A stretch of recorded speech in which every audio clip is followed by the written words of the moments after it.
నమస్తే, welcome to right angle. Telugu ప్రసార మాధ్యమాల్లో ఎక్కడా ఉండని, ఎవరు రిపోర్ట్ చేయని అనేక విషయాల్ని నేషనలిస్ట్ హబ్ తెలుగు ప్రేక్షకుల ముందుకు తెస్తోంది. సో దీనికి తెలుగు ప్రేక్షకులు కూడా చాలా వరకు ఈ మాటని అంగీకరిస్తారు అండ్ మమ్మల్ని ప్రశంసిస్తూనే వస్తూ ఉన్నారు. ఇప్పుడు నేను చెప్పబోయే ఈ వీడియో అనాలిసిస్, ఇప్పుడు నేను చేయబోయే అనాలిసిస్ అనేది నిజానికి జాతీయ ప్రసార మాధ్యమాల్లో కూడా ఎక్కడా రిపోర్ట్ కాలేదు. రిపోర్ట్ అయినవి కానీ డిఫరెంట్ ఇన్సిడెంట్స్ రూపంలో దాన్ని రిపోర్ట్ చేస్తూ వచ్చారు. కానీ ఇంటర్నేషనల్ న్యూస్ మీడియంస్ కావచ్చు, లేకపోతే జాతీయ ప్రసార మాధ్యమాలు కావచ్చు, రిపోర్ట్ చేశాయి. కానీ నిజానికి దాంట్లో ఉండే కాన్స్పిరసీని డాట్స్ కనెక్ట్ చేస్తే కానీ అర్థం కాదు. సో దాన్ని నేను ఇప్పుడు చేయబోతున్నాను. అమెరికా ఈ మధ్యకాలంలో బాగ్రామ్ ఎయిర్ బేస్ని వాళ్ళకు ఇవ్వాలి అని తాలిబాన్ ప్రభుత్వం పైన ఒత్తిడి తెస్తోంది. ఈవెన్ భారత ప్రభుత్వానికి లేదా భారతదేశానికి తాలిబాన్లు దీన్ని ఆఫర్ చేశారు, బాగ్రామ్ ఎయిర్ బేస్ని, ఆఫ్ఘనిస్తాన్లో ఉన్న ఎయిర్ బేస్ని అని మనకు తెలుసు. కానీ దానికి మనము చాలా ప్రతికూలతలు దాంట్లో ఉన్నాయి. ఎయిర్ బేస్ని మనం తీసుకోవడం వల్ల దాన్ని మనం నిర్వహించడము, లేకపోతే మనకు ఎయిర్ కనెక్టివిటీ లేదు కాబట్టి పాకిస్తాన్ ఎయిర్ స్పేస్ని తీసుకొని మనం వెళ్ళడం కుదరదు కాబట్టి దాన్ని హ్యాండిల్ చేయడం కష్టమనే ధోరణిలో కూడా మన ఎయిర్ ఇంటెలిజెన్స్ ఆల్రెడీ ఒక రిపోర్ట్ కూడా ఇచ్చింది. దాన్ని బేస్ చేసుకొని బాగ్రామ్ మనము నిర్వహించబోము అనేది కూడా స్పష్టం అవుతోంది. బట్ స్టిల్ ఈ బాగ్రామ్ ఎయిర్ బేస్ని ఎందుకు యుఎస్ అడుగుతోంది? ఇంకోవైపు బంగ్లాదేశ్కి సంబంధించినటువంటి సెయింట్ మార్టిన్స్ ఐలాండ్ని కూడా యుఎస్ అడుగుతోంది బంగ్లాదేశ్ని. సో అది ఇవ్వలేదు అనే షేక్ హసీనా ప్రభుత్వాన్ని కూల్చేశారు. సో ఈ రెండు ఎయిర్ బేస్లని అడగడం వెనక ఉద్దేశం ఏంటి? ప్రస్తుతం భారత్ పైన జరుగుతున్నటువంటి డీప్ స్టేట్ కుట్రలు ఏంటో ఒక చిన్న డాట్స్ని కనెక్ట్ చేస్తే మీకే అసలు విషయం ఏంటో అర్థమవుతుంది. ఫస్ట్ యాక్చువల్లీ ఇప్పుడు మనం ఇందులో చూసినట్లయితే, గూగుల్ ఎర్త్లో చూసినట్లయితే ఇక్కడ బాగ్రామ్ ఎయిర్ బేస్ ఉంది అండ్ ఇక్కడ సెయింట్ మార్టిన్ ఐలాండ్ ఉంది. సో ఇది బంగ్లాదేశ్, ఇది ఆఫ్ఘనిస్తాన్. ఓకే, సో ఈ బాగ్రామ్ ఎయిర్ బేస్ని అడుగుతూ ఉన్నారు. At the same time Saint Martin's ఐలాండ్ని ఇప్పుడు అమెరికా తన అధీనంలోకి తీసుకుంటారని అడుగుతోంది. ఎందుకని ఈ రెండు ప్రాంతాలని చూస్తుంది అని అంటే, ఒకటి భారత్ని ఇరుకున పెట్టడానికి, ఈ నార్త్ ఈస్ట్ని కబళించడానికి చేస్తున్న ప్రయత్నమా, అండ్ ఇంకొక వైపు ఇటు పాకిస్తాన్ని బేస్ చేసుకొని ఈ కశ్మీర్ని ఏమైనా ఇబ్బంది పెట్టే, దాన్ని ఏమైనా చోక్ చేయాలనే ఒక ప్రయత్నమా?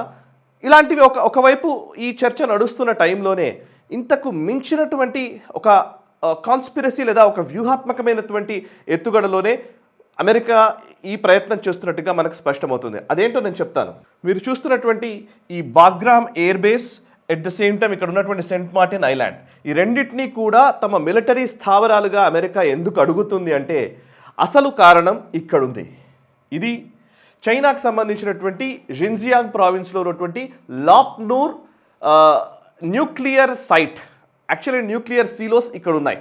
చైనాకు సంబంధించినటువంటి అణ్వస్త్రాలన్నీ కూడా ఈ లాప్నూర్లోనే వాళ్ళు నిక్షిప్తం చేశారు. ఇక్కడే వాళ్ళు ఇంతకుముందు న్యూక్లియర్ పరీక్షలు నిర్వహించారు. అండ్ ఈ 2020 నుంచి 2024 మధ్య విపరీతంగా చైనా న్యూక్లియర్ పరీక్షల కోసమని సమాయత్తం చేస్తోంది అని అనేక ప్రసార మాధ్యమాలు, ముఖ్యంగా ఇంటర్నేషనల్ మీడియా అవుట్లెట్స్లో వార్కి సంబంధించి లేకపోతే డిఫెన్స్ రిలేటెడ్ సబ్జెక్ట్స్ని రిపోర్ట్ చేసేటువంటి వెబ్సైట్స్ లేకపోతే మాధ్యమాలు దీన్ని రిపోర్ట్ చేస్తూ ఉన్నాయి. సో లాప్నూర్లో 2020 నుంచి 2024 మధ్య విపరీతంగా న్యూక్లియర్ యాక్టివిటీని పెంచే ప్రయత్నం చైనా చేస్తోంది అనేది తెలిసిన విషయం. సో ఈ లాప్నూర్ని లేదా ఈ జిన్జియాంగ్ ప్రావిన్స్ని మనం ఎప్పటికప్పుడు నిఘా ఉంచాలి అని అంటే కనుక డెఫినెట్గా అమెరికాకి ఈ రెండు స్థావరాలు కీలకం కాబోతున్నాయనేది ఒక అంశం. ఇంకొక అంశం కూడా ఇందులో ఉంది. అసలు ఒకసారి లాప్నూర్ని నేను జూమ్ చేసి చూపిస్తాను.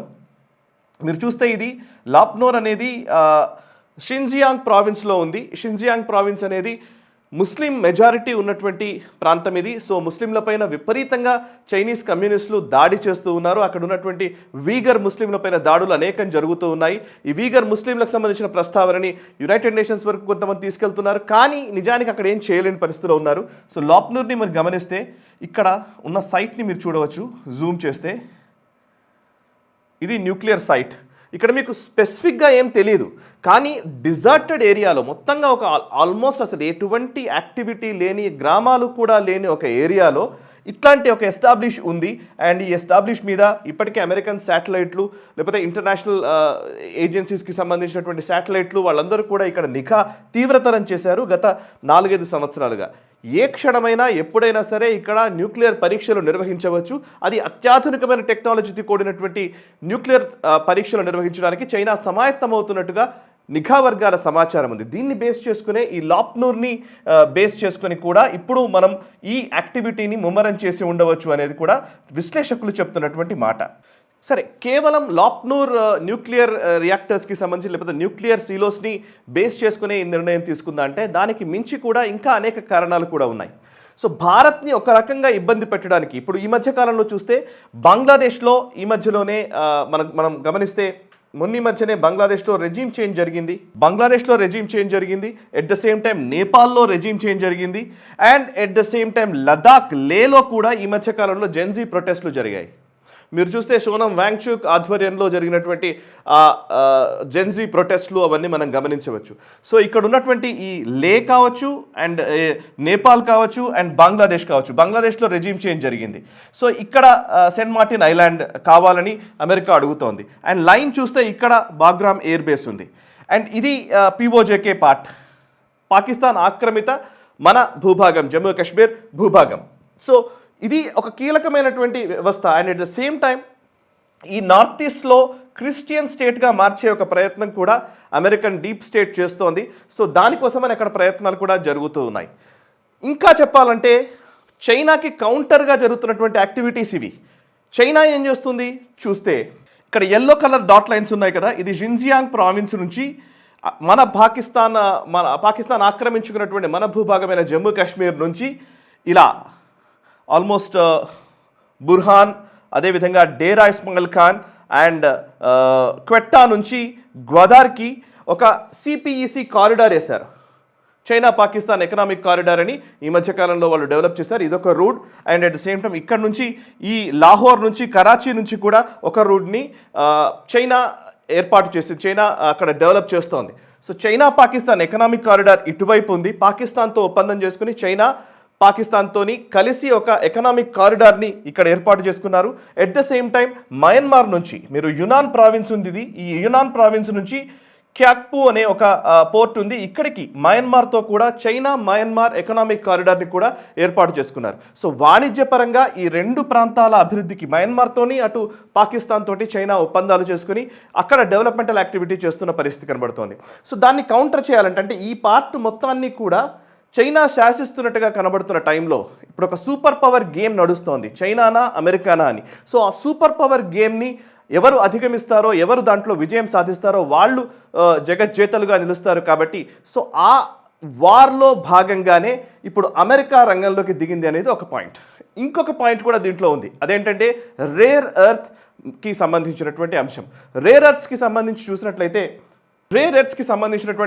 దానికి సంబంధించిన డీటెయిల్స్ తెలియాలంటే మనకు ఒకసారి ఈ నార్త్ ఈస్ట్కి సంబంధించినటువంటి భూభాగంలో ఏం జరుగుతుందో మనం చూడాలి. సో మయన్మార్లో ఇప్పటికే ఆర్మీ జుంటా ప్రభుత్వం ఉంది. ఆర్మీ జుంటా తమ కంట్రోల్లో, మిలిటరీ కంట్రోల్లో మయన్మార్ నడుస్తున్న పరిస్థితి. సో అందులో కీలకమైన భూభాగం ఒకటి ఉంది, అదే ఈ కచిన్ అనే స్టేట్. ఈ కచిన్ అనే స్టేట్ చాలా కీలకమైన భూభాగం. ఇది మయన్మార్లో ఉన్నటువంటి భూభాగము, ఒకసారి దీన్ని గుర్తుంచుకోండి. అండ్ నెక్స్ట్ బంగ్లాదేశ్లోని ఈ సెయింట్ మార్టిన్స్ ఐలాండ్ ఇక్కడ ఉంది బ్లూ కలర్. అండ్ కాక్సస్ బజార్ అంటారు, ఇదేంటంటే చిట్టగాంగ్కి ఆనుకొని ఉన్నటువంటి భూభాగము కాక్సస్ బజార్. నేను గిరిధర్ గారు బంగ్లాదేశ్ పర్యటనకు వెళ్ళినప్పుడు ఆల్మోస్ట్ చిట్టగాంగ్ దాకా వెళ్ళాం, కానీ కాక్సస్ బజార్కి వెళ్ళలేకపోయాం. ఎందుకంటే కాక్సస్ బజార్లో ఎక్కువగా రోహింగ్యాలు ఉంటారు, రోహింగ్యా శరణార్థులు ఉంటారు. వాళ్ళు ఈ రఖైన్ స్టేట్ నుంచి, అంటే ఇక్కడ జరిగినటువంటి విపరీతమైనటువంటి దాడులతోటి అక్కడ నుంచి పలాయనం చిత్తగించి చాలామంది రోహింగ్యాలు ఈ కాక్సస్ బజార్కి వచ్చారు. అక్కడ శరణార్థి శిబిరాలు ఉంటాయి, అక్కడ వాళ్ళు ఉంటారు. సో అక్కడ చాలా దారుణంగా ఉంటుంది, లా అండ్ ఆర్డర్ ఉండదు, ఇంకేది ఉండదు. అక్కడ వైపు వెళ్ళకూడదని మమ్మల్ని విపరీతంగా వారించారు. సో దట్ మేము అక్కడికి వెళ్ళలేకపోయాము కాక్సస్ బజార్కి. సో కాక్సస్ బజార్లో ఈ మధ్య కాలంలో అమెరికన్ ఫోర్సెస్ వచ్చి ఇక్కడ అమెరికన్ ఫోర్సెస్ లేకపోతే అమెరికాకు సంబంధించినటువంటి సైనిక విభాగాలు, నిఘా విభాగాలు వాళ్ళందరూ వచ్చి బంగ్లాదేశ్ మిలిటరీతో కలిసి కొన్ని విన్యాసాలు చేశారు, కొన్ని ఎక్సర్సైజెస్ నిర్వహించారు. సో ఈ చిట్టగాంగ్కి సంబంధించి కాక్సస్ బజార్లో ఈ యాక్టివిటీ జరిగింది. అండ్ సెయింట్ మార్టిన్ ఐలాండ్ని అమెరికా అడుగుతోంది. ఇది రఖైన్ స్టేట్ ఇది. అండ్ ఈ అంశాలు ఇటువైపు ఉంటే కచిన్ స్టేట్ అనేది చాలా కీలకం. ఈ కచిన్ స్టేట్ అనేది క్రిస్టియన్ స్టేట్, నిజానికి చెప్పాలంటే క్రిస్టియన్ డామినెంట్ స్టేట్ అది.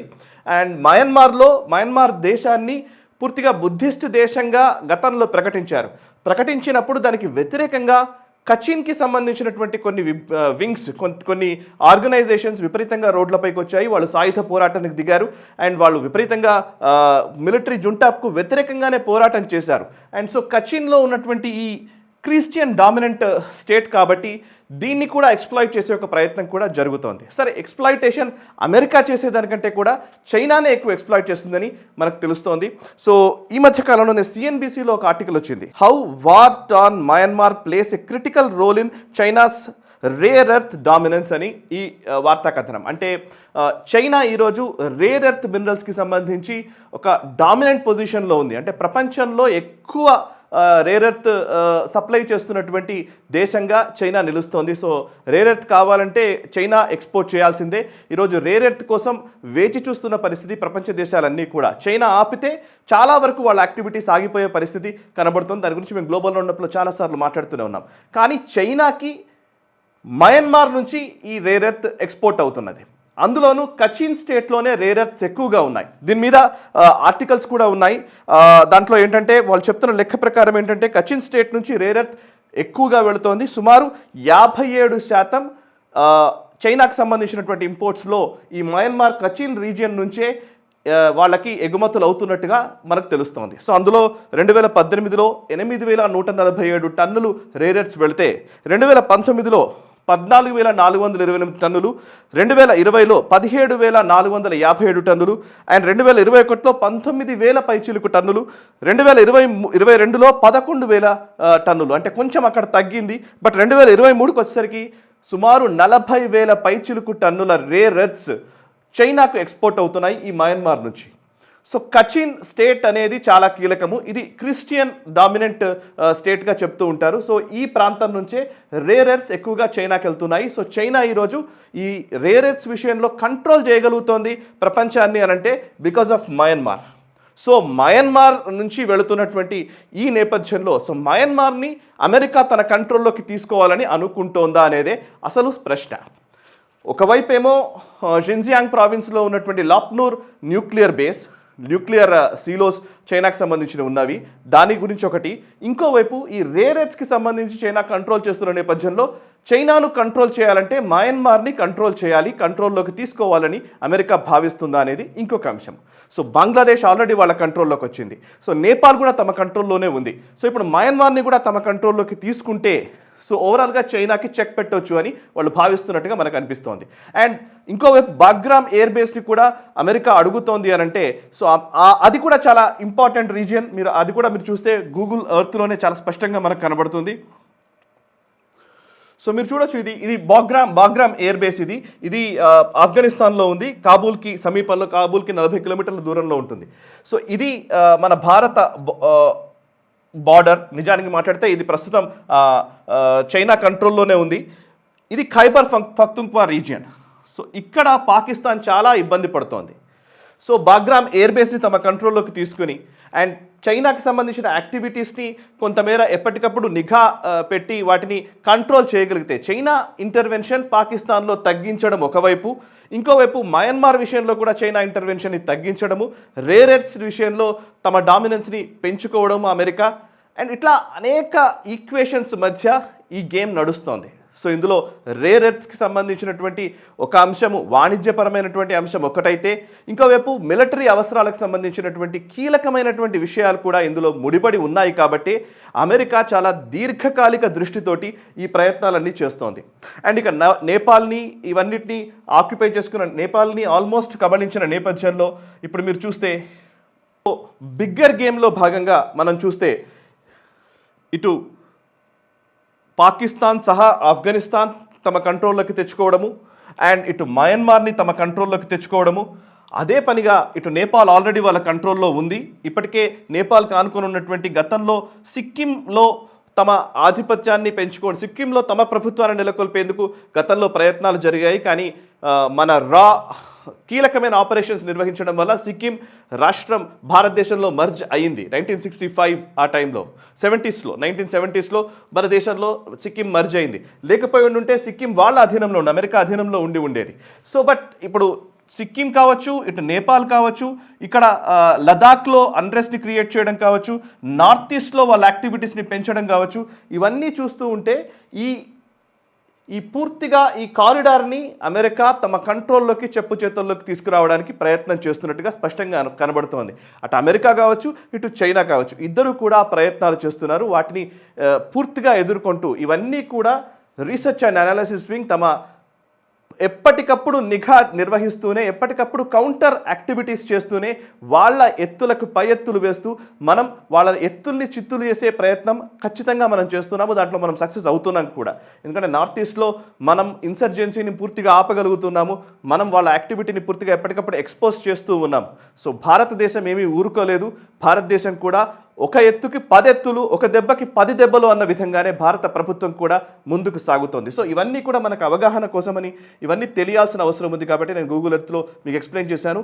అర్థమైంది అని నేను అనుకుంటున్నాను. నిజంగా దీంట్లో ఏమైనా ఇష్యూస్ ఉంటే ప్లీజ్ కమెంట్స్ ద్వారా తెలియజేసే ప్రయత్నం చేయండి. అండ్ ఈ వీడియోని 10 మందికి షేర్ చేయండి. సో దట్ ఎక్కువ మందికి ఈ అవేర్నెస్ని కలిగించిన వాళ్ళం అవుతాము. అండ్ ఈ వీడియోను లైక్ చేయండి. మనసా వాచా కర్మణ దేశహితం కోసం పరితపించే నేషనలిస్ట్ హబ్, NHTV ఛానల్స్ని సబ్స్క్రైబ్ చేసుకుని జాతీయవాద జర్నలిజాన్ని ప్రోత్సహించండి.